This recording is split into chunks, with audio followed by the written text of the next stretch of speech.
Habang iilan ang kumikita, marami ang nagdurusa. Kaya panaghoy ito no? Mayroong dahilan kung bakit. At ito yung patuloy na pagkasira ng kalikasan.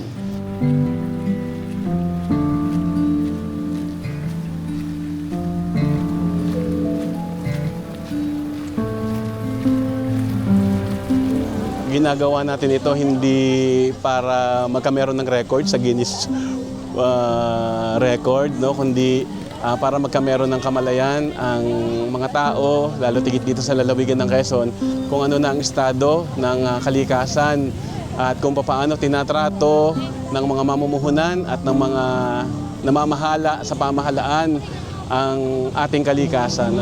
Sobrang nasisira na para bang walang ginagawa. Kaya itong ginagawa namin ito, sakripisyo, pakikiisa doon sa mga naging biktima ng nagdaang mga bagyo. Sabi ko nga, hindi ako sumisilong o nagpapayong kapag umuulan dahil gusto kong maramdaman. Naiyak tuloy ako. Gusto kong maramdaman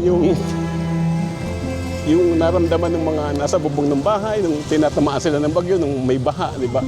So yun yung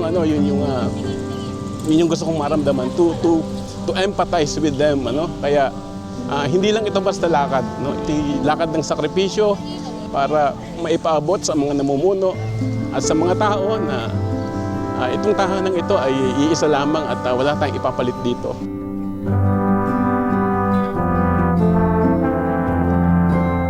Alam natin na kapag itinayo itong mga dambuhalang hélice na ito, hindi maaaring hindi magpuputol ng puno, hindi maaaring hindi gagalawin ang lupa.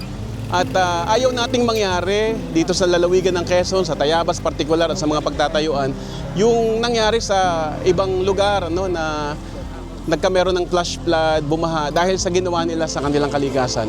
At ang isa pa ay di yung power plant nga na itatayo sa Atimonan, yung 1,200 megawatt na power plant, ay di tinututulan natin sapagkat alam naman natin na nasa climate emergency na tayo at alam natin na nagpapalala nito ay ang carbon dioxide emission na kinakailangang bawasan at kung maaari ay wala nang itatayo pang mga power plant sapagkat mas lalo lang nitong palalakasin ang mga bagyo na dumadating sa atin. At again, ang kawawa na naman ay ang mga dukha.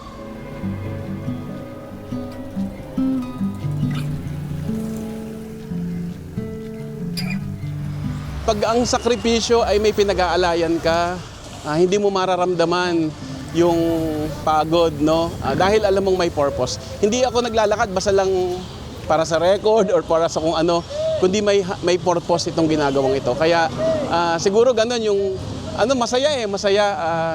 Hindi nangingiba, hindi yung pagod ang nararamdaman kundi yung the joy that is coming from within dahil alam ko na may purpose itong aking ginagawang ito.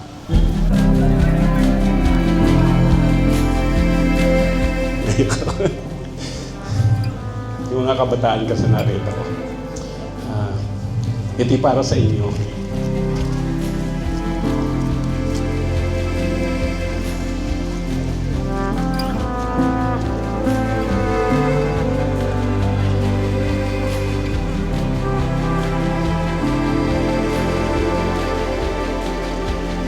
Naranasan natin yung mga bagyo na malalakas sa Cebu, sa Central Luzon at kahit dito sa atin. Pag wala pa tayong gagawin, hindi ko na alam kung tayo ba'y bulag o manhid.